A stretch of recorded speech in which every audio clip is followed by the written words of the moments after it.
Maintenant, le stress que nous vivons, le stress que vous vivez, est lié à des situations qui s'inscrivent dans 3 temps différents.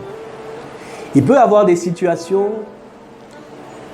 qui s'inscrivent qui sont en principe des situations qui ont déjà eu lieu, donc qui s'inscrivent dans le passé. Mais ces situations continuent d'être des sources de stress ou des facteurs de stress pour vous dans le présent. Par exemple, il y a de nombreuses peines, des souffrances qu'on essaye d'oublier sans forcément avoir le sentiment qu'on y arrive bien, à tel point que lorsque on veut, par exemple, être tranquille, lorsqu'on veut, par exemple, se reposer, que ce soit la nuit ou en journée, parce qu'on a le sentiment qu'on a besoin de repos pour pouvoir attaquer à nouveau tous les différents défis qu'on a à relever, toutes les activités qu'on a à effectuer, pouvoir les faire.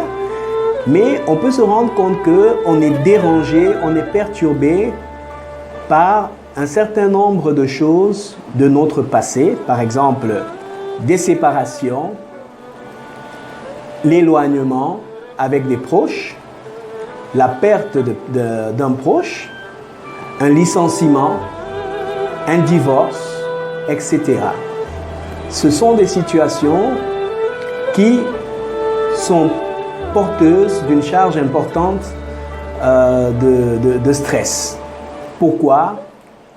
Parce que toutes ces situations que je viens de citer, que ce soit l'éloignement avec un proche, la perte d'un proche, un licenciement, le divorce, ou bien d'autres situations qui se sont déjà produites dans le passé, ce sont des situations qui imposent un changement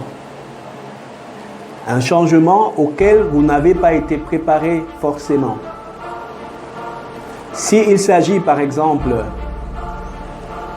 de l'éloignement ou d'une séparation avec une personne que vous aimez, ce qui va être stressant dans la situation, c'est peut-être que vous avez conscience de l'importance que cette personne a dans votre vie, de la tranquillité, du bonheur, des bienfaits qu'elle apporte dans votre vie, et vous avez envie de vous dire que vous allez conserver ces choses et que vous allez toujours avoir tous ces bienfaits, ces avantages, mais vous êtes forcé par la situation de vous dire ça ne va pas se passer comme je l'espérais, ça m'impose un changement.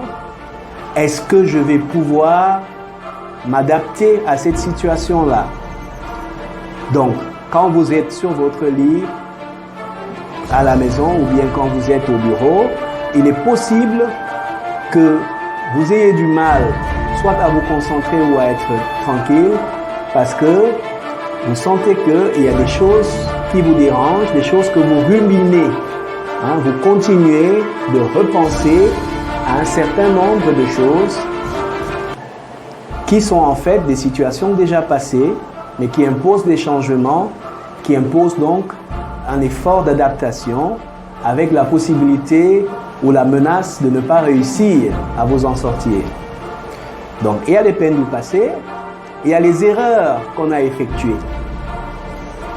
En tant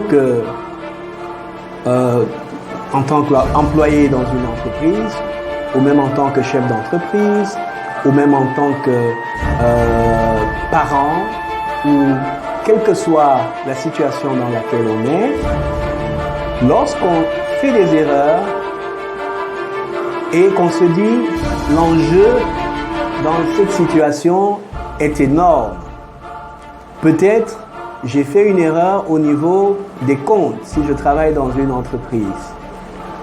Et l'enjeu fait que je vais continuer de penser à cette erreur. Cela va me tracasser parce que je m'imagine déjà les conséquences que cela pourrait avoir. Et ces conséquences constituent pour moi une menace. Je pourrais être licencié.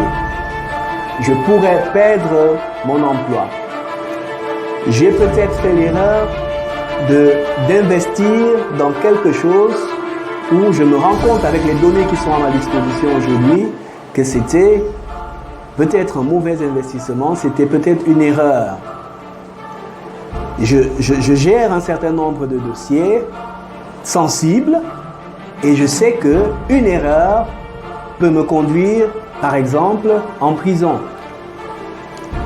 Et donc, quand je me rends compte d'une erreur, je vais passer le temps à penser et à repenser à cela.